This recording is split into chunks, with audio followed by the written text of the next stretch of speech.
ഇന്ന് നമുക്ക് കൊച്ചിക്കാരുടെ മുട്ടപ്പപ്പടം എന്ന് പറയുന്ന ഒരു കറി തയ്യാറാക്കി നോക്കാം കേട്ടോ. മുട്ടപ്പപ്പടം എന്നാണ് കൊച്ചിക്കാർ ഇതിന് പറയുന്നത്. അപ്പോൾ ഇത് നമുക്ക് ഉണ്ടാക്കി വരുമ്പോൾ നമുക്കും തോന്നും ഇതിനെ അങ്ങനെ വിളിക്കാന്ന്. അപ്പോൾ അതിന് വേണ്ടിയിട്ട് ഞാനൊരു മുട്ടയും ഒരു പപ്പടവും ഒരാൾക്കുള്ള കറിയാണ് ഞാൻ ഉണ്ടാക്കുന്നത്. അപ്പോൾ നിങ്ങൾ എത്ര പേർക്കാണ് ഉണ്ടാക്കുന്നത് അതിനനുസരിച്ച് നിങ്ങൾ ഉണ്ടാക്കിക്കോ. പിന്നെ കൊച്ചുള്ളിയാണ് അരിഞ്ഞു വെച്ചിട്ടുള്ളത്. അതേപോലെ ഇഞ്ചി വെളുത്തുള്ളി ചതച്ചെടുത്തിട്ടുണ്ട്, ഒരു പച്ചമുളക് കട്ട് ചെയ്തെടുത്തിട്ടുണ്ട്, കുറച്ച് കറിവേപ്പില എടുത്തിട്ടുണ്ട്, പിന്നെ മുളക് പൊടി മഞ്ഞൾപ്പൊടി. ഇനി ഇതിലേക്ക് ആവശ്യത്തിന് ഉള്ള വെളിച്ചെണ്ണയും കൂടിയാണ് ആവശ്യമായിട്ടുള്ളത്. അപ്പോൾ നമുക്കിത് എങ്ങനെയാണ് ചെയ്യാമെന്ന് നോക്കാം.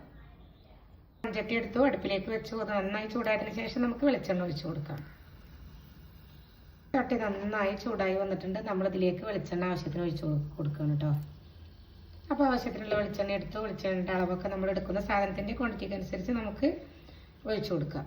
നന്നായി ചൂടായതിനു ശേഷം നമ്മൾ അരിഞ്ഞു വെച്ചിട്ടുള്ള കൊച്ചുള്ളിയാണ് ഇട്ട് കൊടുക്കുന്നത്. അത് നന്നായി ഒന്ന് മൂത്ത് വരണം കേട്ടോ. മണ്ണിൻ്റെ ചട്ടി ആയതുകൊണ്ട് ചൂടാവാൻ ഇത്തിരി പ്രയാസമാണ്. ചൂടായി കഴിഞ്ഞാലോ പെട്ടെന്ന് പണി നടക്കും. അത് ചേഞ്ച് ആയാൽ മാത്രം പോരട്ടത്, നന്നായി ഒന്ന് മുരിഞ്ഞ് വരണം.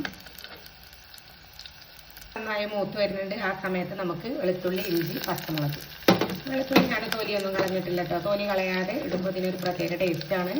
അപ്പോൾ നിങ്ങളിങ്ങനെ ചെയ്ത് നോക്കുമ്പോൾ നിങ്ങൾക്ക് മനസ്സിലാവും. അപ്പോൾ ഇതും കൂടി ഇതിൻ്റെ കൂടെ കിടന്ന് നന്നായിട്ടൊന്ന് നോക്കട്ടെ കേട്ടോ.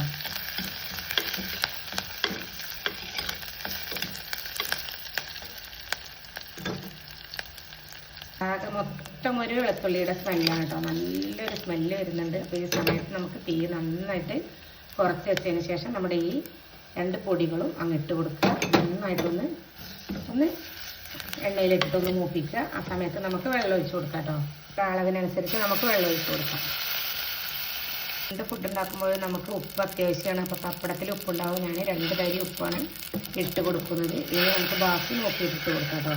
കുറച്ച് വന്നപ്പോൾ ഞാൻ ആ പപ്പടം ഒന്ന് പിച്ചെടുത്തു. ഇനി ഇത് ഇതിലേക്ക് അങ്ങ് ഇട്ട് കൊടുക്കുകയാണ്. നിങ്ങൾക്ക് 2 പപ്പടം വേണമെങ്കിൽ അതെടുക്കാം. ഇനി കുറേ ആൾക്കാരുണ്ടെങ്കിൽ 4 5 ഒക്കെ എടുക്കാം കേട്ടോ. നല്ല ടേസ്റ്റാണ്. ഇനി പപ്പടത്തിലൊന്ന് കിടന്ന് വെവട്ടെ. നന്നായി വെന്തിട്ടുണ്ട്. ഇനി നമുക്ക് ഈ ഒരു മുട്ട ഉണ്ണിയൊന്നും പൊട്ടാതെ ഇതിലേക്ക് അങ്ങ് ഒഴിച്ചു കൊടുക്കാം കേട്ടോ. മുട്ട ഉണ്ണിയൊന്നും പൊട്ടാതെ ഞാൻ ഇട്ട് കൊടുത്തിട്ടുണ്ട്. ഇനി 2 3 മുട്ടകളൊക്കെ നമുക്ക് എടുക്കാം. ഞാനിപ്പോൾ എനിക്ക് വേണ്ടി മാത്രമായിട്ട് ഉണ്ടാക്കുന്ന കറിയാണ്. അതുകൊണ്ടാണ് ഞാൻ ഒരൊറ്റ മുട്ട എടുത്തിട്ടുള്ളൂ കേട്ടോ. എടുത്ത് വെച്ചിട്ടുള്ള നമ്മുടെ കറിവേപ്പില നമുക്ക് ഇട്ട് കൊടുക്കാം. ഇനി ഈ മുട്ട നന്നായി ഒന്ന് വെന്ത് കിട്ടട്ടെ. എല്ലാം റെഡി. തീയും ഓഫ് ചെയ്തു. ഒരു 2 തുള്ളി പച്ച വെളിച്ചെണ്ണ, ഇത്രയും മതി കേട്ടോ. നമ്മുടെ കൊച്ചിക്കാരുടെ മുട്ടപ്പപ്പടം ഇവിടെ റെഡി ആയിട്ടുണ്ട്. നിങ്ങളെല്ലാവരും ഇതൊന്ന് ട്രൈ ചെയ്ത് നോക്കുക, ഫീഡ്ബാക്ക് അറിയിക്കുക. അപ്പോൾ ഈസി റെസിപ്പിക്ക് വേണ്ടി നിങ്ങൾ ഗ്ലാം ഗോഡസ് എന്ന യൂട്യൂബ് ചാനൽ ഒന്ന് സബ്സ്ക്രൈബ് ചെയ്ത് വെക്കുക കേട്ടോ. അപ്പോൾ അടുത്തൊരു കിടിലൻ വീഡിയോയുമായി കാണുന്നത് വരെ താങ്ക് യു.